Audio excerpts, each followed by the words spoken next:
Ustaad Aliinis Ustaad Hamzaa Jaabiris jidduu isaanitti ifaajee guddaan argamee carraaqii guddaa booda galata rabbiitiin rahmata rabbiitiin jidduun isaanii araaramni argamee jira. Obboleeyyan keenya lamaanuu hadhaa jirtu, rakkoo jirtu, miidhaa jirtu hunda liqimsanii rabbiif ja'anii waa hunda akka lakkisan. Wanni rabbi irra caalu hin jiru. Namni rabbiif je'ee waan takka lakkise mindaan isaa rabbiin subhaanahu wa ta'aalaa waan sanii oliitiin rabbi bakka buusa. Waan kana nuuf jecha osoo hin taane rabbi isaan uumeef jecha rakkoo isaan jidduutti argamte san rabbiif jechuu qofa maqaa rabbiitiin isaan qabne akka jidduu isaanitti nageenyi bu'u rabbi subhaanahu wa ta'ala argamsiisee jira. Manguddoota keenya, ulamaa'oota keenya, sheekan keenya, imaamotan keenya, du'aata keenya rabbi irraa haa jaalatu. Duuba dubbiin obboleeyyan keenya arraan tana qofaa miti dhuga. Araara kana manguddoonni sheekkoonni arra godhan kun yeroo dheeraaf irratti hojjechaa turre. Yeroo dheeraaf yaalii godhaa turre. Guyyaa rabbii ni dhumatti jee qofa fixamti. Wantoonni garii gaafii namaa garii arraan tana eega dubbiin as geesse booda maaliif araarsitan je'ee gariin namaa nu qeequs ni mala. Qeeqa san sodaarraa hin qabnu. Gaafachuus ni mala, rakkoon hin jiru. Laakiin waa hedduu nyaatan malee waa hedduun dubbatan jannu. Waa hunda nyaata yaani waan halaal hunda nyaatan malee waa hundan dubbatan. Waan rabbi subhaanahu wa ta'ala beeku waan namni hundi hin beene ifaajeen godhamaa turtees araara buusuudhaaf yaalii godhaa turrees guyyaa sagaleen waraabbiin viidiyoon argamteerraa guyyaa sanirraa akkuma gartanii guyyaa tokko gabbaanee laayivii waa takka hin dabarfanne jechuudha. Maaliif dhimma guddaa hawaasa keessatti argame kana osoo bakkaan hin geenye osoo malee hin goone waa takka illee hin barsiisne. Kanaafuu dubbiin tunii dubbii laayyuutii miti, dubbii laaftuudhaan miti.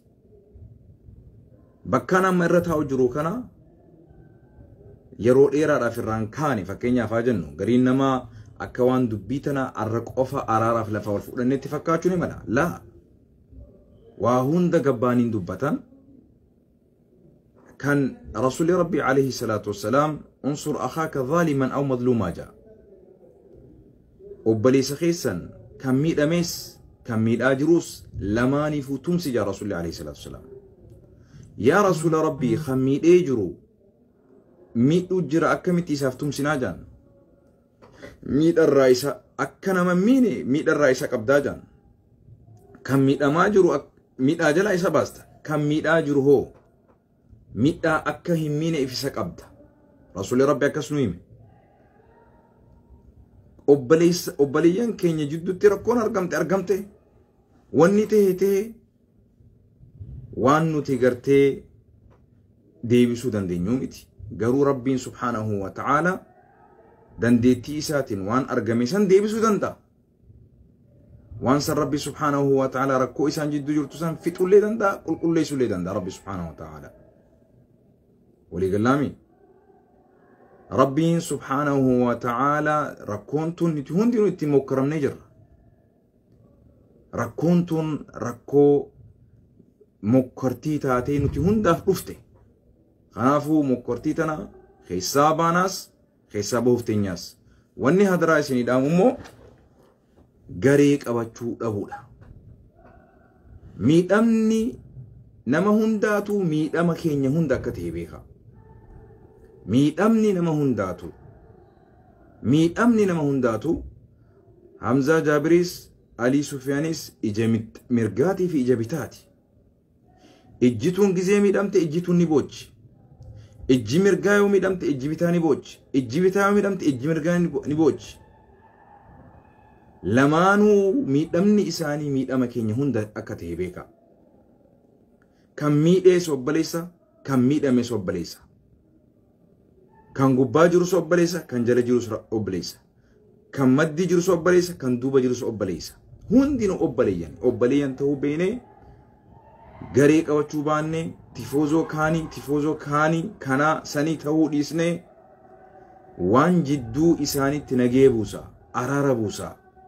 Akka manguddoottis, akka sheekotattis, akka hawaasattis, akka obboleeyyanittis rakkoon maaliif dhuftee jechuu hin dandeenyu. Argamte eega dhuftee immoo akkatti argamte san maaliif argamte osoo hin taane akkamitti dubbii tana agartee rakkoon tun akka hin babal'anne akka hin guddanne isii tana har takkatti mala goona jechuu irratti hojjechuun barbaachisa. Kanaafuu guyyaa rakkoon tun argamteerra guyya tokkollee hin rafne nuti, guyya tokkollee hin teenye nuti, guyya tokkollee akka barbaannuttis hin nyaanne, akka barbaannuttis bobbaaniitis hin galle. Warroottan maaliif ustan, maaliif waa hin goone jettanii kumattan rakkoon argamte tun karaa isiin itti dhumamtuuf yaalii guddaa godhamaa ture jechuudha. Yaalii guddaa godhamaa ture. Rakkoo tana dhaabuudhaaf osoo wanni kun hin guddatiin, osoo isiin ganaa nama 200 bira geessu, osoo isiin ganaa nama 300 bira geessu, wanni hin godhamin hin jiru. Rakkoo tana dhabamsiisuudhaaf, rakkoo tana dhaabuudhaaf. Garuu waan Rabbi jee qofaatu ta'a. Waan Rabbi aniiniin fixuu hin danda'u. Atiniin fixuu hin dandeessu. Atiniin dhaabaaf dhaabuu hin dandeessu. Aniin dhaabaaf dhaabuu hin dandeenyu. Guyyaa Rabbi ni dhaabdan jee. Guyyaa Rabbi ni dhaabbatti jee. Guyyaa Rabbi ni dhumatti jee qofaatu ta'a duuba. Harfi lama gartee kun fayyakun. Kun kaafii fi nuuniin Rabbi fixuu danda'a. Malee anaa fi ati feeneef hin dhumtu. Atis ni feeta, anis ni fedha, isaanis ni fedhan, garuu waan Rabbi fedhe qofaatu ta'a. Waan Rabbi fedhe qofaatu ta'a. Kanaafuu rakkoon argamte tun rakkoo laayyuudhaa miti, rakkoo laaftuudhaa miti, rakkoo irraa dhukkubsanne, rakkoo irraa miidhamne. Yeroo takkanaa obsaa. Obboleeyyan koo nu dhibde akka taanu wallaalle, akka goonuu wallaalle. Dubbii laayyuun turre, dubbii laaftuun turre, rakkoon isii taaziyaa keessa turre, rakkoo keessa turre. Kanaafuu osoo Rabbiin subhaanahu wa ta'ala onni kun osoo hin guddatin osoo dhume nutti tola. Garuu waan Rabbi jee malee hin ta'u. Dhumte amma akkamitti dhumtee fi maaliif dhumtee fi akkasi dhumuu qabdii fi waan ja'amu Rabbii ja'aatii nurraa cufa. Dhumte eenyutu badii qabaa fi eenyutu maalii qabaa fi kana uwwisuudhaan kaantu injifatee fi kaantu hin injifatini kana Rabbii ja'aatii kana keessaa baha. Rabbii ja'aatii kana keessaa baha. Dubbumataa nutti illee hin kaasina, maqaa Rabbiitiin isin qabadha. Lamaanuu obboleeyyan, lamaanuu obboleeyyan, lamaanuu obboleeyyan. Tokko ol qabnee tokko gadi hin qabnu, tokko as qabnee tokko achi hin qabnu. Namni sadarkaa lubbullee wal dabarsee jira. Namni lubbullee wal dabarse akkaataa shari'aan Islaamaa itti wal araarsan kanaan miti ka kana oliliin argamee jira shari'a Islaamaa keessatti. Rakkoon gurguddoon argamtee jirti shari'a Islaamaa keessatti. Garuu gaafa rakkoon argamte akkamitti fixnaatu akkamitti argamtee fi maaliif argamtee miti argamtee mi akkamitti fixna irratti namni hojjeta malee waan san gaaza irratti kibriita hin naqu. Namni gaaza irratti kibriita hin qabsiisu. Dhumatte eenyutu fixe hin gaafatin. Rabbiitu fixe qofa. Khalaas. Abbaa waan kana fixeellee nam takkallee himuun barbaannu. Rabbi qofaatu fixe. Jarri Rabbi qofaaf waliif irra dabarte. Ilma namaa tokko qofaaf miti. Rabbi qofaaf dhumatti dubbiin. Eenyutu balleesse, abalutu balleesse, abalutu akkas godhe, abalutu akkas godhe kanaanin dhumattu. Rabbi qofaatu fixe dubbii. Walii haa gallu jarana. Jalaasiin qoqqotina. Dubbii tana nutti illee kaasina.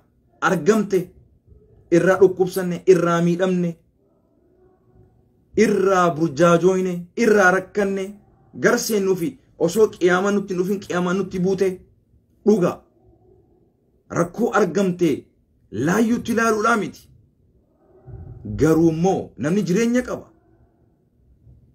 hawaasni guddaan kun masgiddaan hawaasni rakkoon tuni rakkoo guddoo hawaasa keessatti taate argamtee jirti ajandaa guddaa taate argamtee jirti kanaafuu rabbii ja'ati waan kana lafanuu kaaya isaanillee rabbii jaanii lafanuu kaayanii maqaa rabbiitiin isin kadhannaa isinillee lafanuu kaaya warroottan waan kana keessatti daangaa walitti dabartan rabbii ja'ati daangaa walitti dabartan san dhiifama walii godha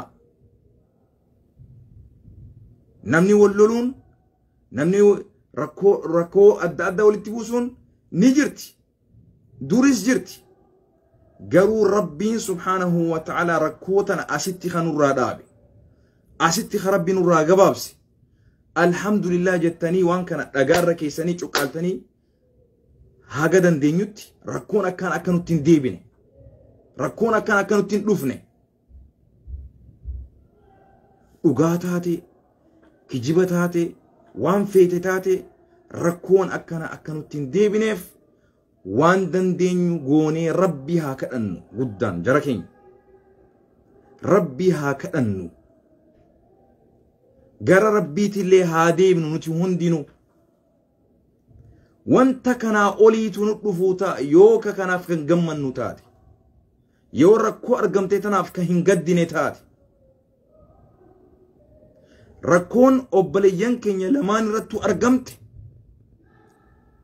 miidhama isaanii qofaa miti miidhaa nama tokkoo qofaa miti miidhaa ilmaan keenyaati miidhaa hawaasaati miidhaa sabaa sablammootaati miidhaa amantii islaamaati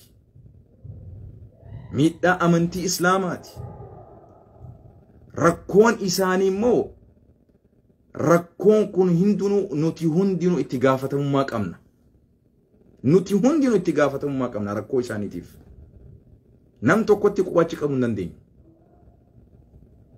waan kana gara hundarraa gara araaratti dhiibbaa godhurratti shari'aan nu ajajji malee waan kana faffacaasuu fi bibittanneessuu fi laayik godhuu fi sheer godhurratti waan kana shari'aan islaamaa nu ajajju argame kanaas qabbaneessuu sanis qabbaneessuu irratti shari'aan islaamaa nu ajajji gara tokko dhaabbachuu irratti shari'aan islaamaa nu ajajju gara tokko deeggaruu irratti shari'aan islaamaa nu ajajju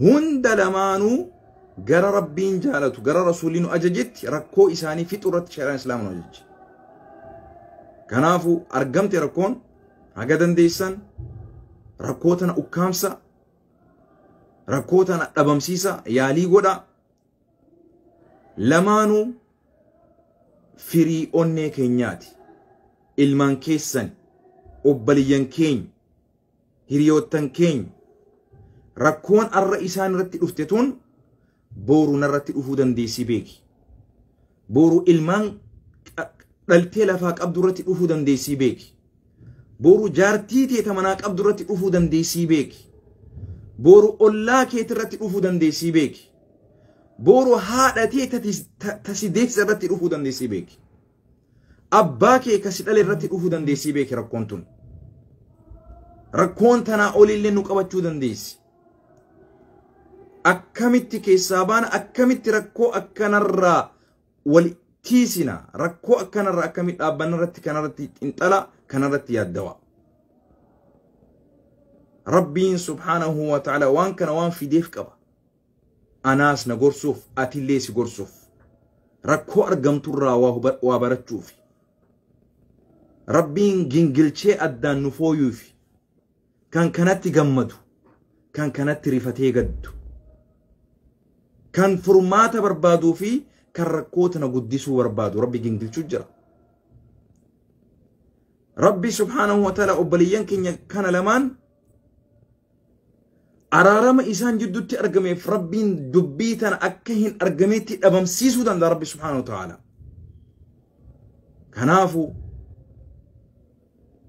rabbiin subhaanahu wa ta'ala kanaa miti rakkoo argamte tanaa miti qindii shirkii rabbii isatti godhan rabbi rabbiin ni araarama namaaf araarama qindii shirkii wanti diliin rabbitti qindeessuu ol rabbi biratti guddaa hin jiru diliin min al-akbar al-kabaa'ir rabbitti qindeessuurra rabbii tokko rabbii lama godhurra wanni rabbiin sanillee inna allaha la yaghfiru an yushraka bih wa yaghfiru ma duna dhalika liman yasha rabbiin osoo rabbitti qindeessinu yoo duune qofa nuuf hin araaramne malee rakkoo badii argamtuuf ummanni salafa dhageeffadha ummanni salafa ummanni nurra gaggaarii waan